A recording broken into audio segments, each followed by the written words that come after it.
여러분 안녕하세요. 베드타임 바이블 스토리 시작합니다. 오늘도 성경 이야기 듣고 기도하고 잠들기를 바라요. 오늘의 이야기는 빼앗긴 법궤 이야기입니다. 이스라엘 주변에 블레셋이라는 나라가 있었는데 블레셋 사람들은 자주자주 이스라엘 백성들을 못살게 굴고 또 쳐들어와서 많은 물건들을 빼앗아 가곤 했어요. 이번에도 블레셋 사람들이 쳐들어와서 이스라엘 군대들과 블레셋 군대가 전쟁을 하게 되었지요. 이스라엘 군대는 에벤네셀이라는 곳에서 진을 쳤고 블레셋 군대는 아벡이라는 곳에 전쟁을 위하여 모여 있었습니다. 그리고 전쟁을 시작했는데 첫 번째 전쟁에서 이스라엘 백성들이 패하고 블레셋 군대가 이겼습니다. 그리고 이스라엘 백성들은 4,000명이라는 많은 사람들이 죽임을 당했습니다. 그래서 이스라엘 사람들이 어떻게 하면 전쟁에 이길까 하고 한 가지 꾀를 내었는데 그것은 바로 그래 우리가 전쟁에 나갈 때에 법궤를 가지고 나가자. 요단강을 건널 때도 법궤를 맨 제사장이 먼저 요단강 물에 들어갔을 때에 요단강이 갈라졌지. 법궤를 메고 전쟁에 나갈 때는 항상 승리했지. 그러면서 법궤를 가지고 나가기로 했습니다. 법궤는 성막이라는 곳에 제일 안쪽에 있는 지성소라는 곳에 모셔두고 있는 하나의 상자인데요. 그곳에는 십계명의 두 돌판과 만나가 든 항아리와 그리고 아론의 쌍난 지팡이가 그 속에 들어 있었습니다. 그리고 그 위에는 금으로 만든 덮개가 덮여 있었는데 그 덮개 위에 천사들이 날개를 펴고 법궤를 지키고 하나님께서 그 위에서 이스라엘 백성들을 만나시겠다고 하셨어요. 엘리 제사장의 두 아들인 홈니와 비느하스가 법궤를 메고 전쟁에 나갔어요. 이스라엘 백성들은 이제 우리가 전쟁에서 이길 수 있겠구나 하면서 큰 소리를 외쳤어요. 법궤만 가지고 나가면 우리가 이길 수 있다라고 믿었던 것이지요. 블레셋 군인들은 이 소리를 듣고 아니 이 소리가 도대체 무슨 소린가 깜짝 놀랐겠지요. 이스라엘 백성들이 법궤를 가지고 지금 전쟁에 나오고 있답니다. 이스라엘 백성들이 애굽에서 나올 때도 법궤를 가지고 나왔고 이스라엘 백성들이 광야에서 전쟁을 할 때도 법궤를 가지고 전쟁을 하는데 와 우리가 참 큰일 났구나 그러면서 낙심했어요. 또 두려워했겠지요. 근데 어떤 사람들이 우리가 힘을 내서 싸우자 우리가 이길 수 있다 그러면서 용기를 내자고 했어요. 근데 여러분 법궤만 가지고 나간다고 전쟁에 승리할 수 있을까요? 법궤가 요술 램프처럼 마술적인 힘과 행운을 가져다 주는 그런 것일까요? 법궤를 메고 나가는 것보다도 누가 법궤를 메느냐 또 법궤를 맨 사람이 어떤 사람이냐가 더 중요하겠지요. 법궤를 메고 나가는 사람은 믿음이 없는 홈니와 비느하스였어요. 만약 전쟁에서 패했다면 먼저 하나님께 물어봐야겠지요. 사무엘 선지자에게 가서 우리가 어떻게 하면 전쟁에 이길 수 있을까요? 우리가 왜 전쟁에 진 것이지요? 그렇게 물어야 될 것입니다. 그러나 아무도 사무엘 선지자를 찾지 않았어요. 법궤를 메고 다시 두 번째 전쟁이 벌어졌는데 이스라엘이 또다시 전쟁에서 패하게 되었지요. 그리고 이 전쟁에서 하나님께서 사무엘에게 말씀하신 것 같이 엘리 제사장의 두 아들 홈니와 비느하스가 전쟁에서 죽게 됩니다. 그리고 놀라운 것은 법궤마저 빼앗기게 되었어요. 그리고 엘리 제사장은 전쟁에서 패했다는 소식과 자기들의 두 아들이 죽었다는 소식과 법궤가 빼앗겼다는 소식을 듣고 깜짝 놀라서 뒤로 넘어져서 엘리 제사장도 죽게 되었어요. 때마침 비느하스의 아내가 아기를 낳았는데 남편도 죽고 시아버지도 죽고 법궤도 빼앗겼다는 이 소리를 듣고 이 아기 이름을 이가봇이라 지었습니다. 이가봇이란 뜻은 하나님의 영광이 떠났다라는 뜻입니다. 이스라엘 백성들은 블레셋에게 전쟁도 지고 제사장도 죽고 더구나 법궤도 빼앗겼어요.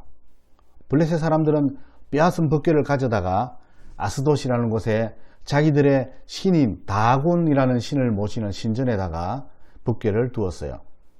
왜냐하면 그들이 섬기는 그 신상에다가 또 다른 적군의 신을 모셔두면 힘이 합쳐져서 더 큰 힘이 생긴다고 생각했기 때문이에요. 이스라엘의 법궤를 다곤 신전에 가져다 두었는데 그 다음날 와보니까 다곤의 신상이 법궤 앞에 엎드려져 있어 있는 거예요. 그래서 신상을 다시 세우고 그 다음날 다시 와보니 또 다곤 신상이 엎드려져서 이제는 목이 부러지고 팔, 다리가 부러져 있었어요. 이것으로 끝나는 것이 아니라 아스돗의 사람들에게 피부병이, 전염병이 생기기 시작했어요. 그래서 사람들은 우리가 법궤를 가져왔더니 이런 고통을 당한다 그러면서 이 법궤를 또 다른 것 에글론이라는 곳으로 옮겼지만 이곳에 있는 사람들에게도 피부병이 생기기 시작했어요. 제발 법궤를 우리 땅에서 다 옮겨주세요. 그래서 다시 이스라엘 백성 땅으로 법궤를 돌려보내기로 했어요. 이 법궤를 돌려보낼 때에 벳세메스라는 곳으로 법궤를 돌려보내는데 이 법궤를 옮기는 방법이 특이했어요. 송아지가 있는 엄마소는 한 번도 수레를 끌어보지 않은 소였어요. 이 엄마소에게 수레를 끌게 하고 송아지는 돌려보냈어요.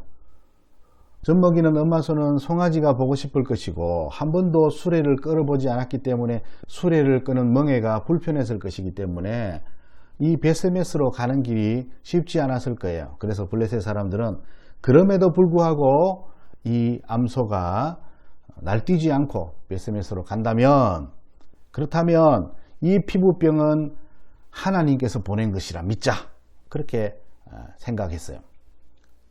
그런데 이 소들이 법궤를 실은 수레를 벳세메스로 끌고 올라갔어요. 정말 착한 암소들이지요. 근데 벳세메스 사람들이 멀리서 법궤를 메고 오는 암소를 보면서 크게 기뻐했어요. 벳세메스에 법궤가 도착했을 때에 이 법궤는 하나님이 함께 하시는 아주 중요한 물건인데 이 사람들이 너무나 또 쉽게 법궤가 궁금해서 뚜껑을 열어서 법궤 속을 들여다보고는 그곳에서도 70명이나 되는 사람들이 죽게 되었죠. 그래서 법궤를 이 벳세메스 사람들이 다시 기럇 여아림이라는 곳으로 보내서 아비나답이라는 사람의 집에 모셔두고 아비나답은 자기의 아들 엘리아살이 법궤를 잘 관리하도록 그렇게 시켰어요. 그리고 그곳에서 법궤는 20년 동안 있게 됩니다. 나중에 다윗이 기럇 여아림이라는 곳에서부터 예루살렘으로 법궤를 옮겨오는데요. 옮겨오는 동안에 3달 동안 오벳에돔이라는 집에 법궤가 머무는데 이곳에 하나님이 복을 주셨다라고 말씀하고 있어요. 법궤가 무엇이기에 어떤 사람에게는 복을 주고 어떤 사람에게는 벌을 내릴까요? 이스라엘 백성들의 잘못은 또 무엇일까요? 이스라엘 백성들은 법궤만 가지고 전쟁에 나가면 이길 수 있다, 그렇게 생각을 했어요. 여러분, 하나님 우리 편이 되어주세요. 자기가 잘하고 있는지 못하고 있는지 상관없이 하나님 내 편이 되어주세요. 그것은 이기적인 생각이죠. 우리가 하나님의 편이 되게 해주세요 라고 기도하는 것이 옳은 것이죠. 법궤의 다른 말은 언약궤입니다. 언약궤라는 것은 약속하다, 계약하다, 그런 뜻입니다. 하나님과 이스라엘 백성들이 약속을 한 것인데 이스라엘 백성들은 약속을 했지만 그 약속을 깨어버렸던 것이죠.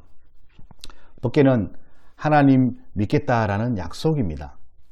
그렇지만 하나님은 믿지 않지만 법궤만 가지고 나가면 이길 수 있다고 생각하는 것은 잘못된 생각이에요. 이스라엘 백성들뿐만 아니라 블레셋 사람들도 하나님은 믿지 않으면서 법궤만 가지고 있으려고 했어요. 법궤만 가지고 된 것이 아니라 하나님을 모시는 진정한 마음이 더 중요한 것이랍니다. 우리도 그냥 교회 다니는 것이 중요한 것이 아니라 진정으로 하나님을 사랑하는 것이 더 중요하답니다. 하나님이 내 편이 되어달라고 기도하기보다는 내가 하나님을 기쁘게 하는 사람이 되게 해주세요 라고 기도하는 여러분 되기를 간절히 바랍니다. 목사님이 기도하겠습니다.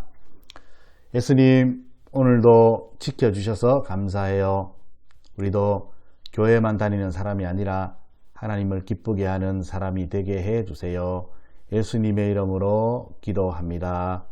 아멘. 여러분, 오늘도 잠 잘 자세요. 안녕.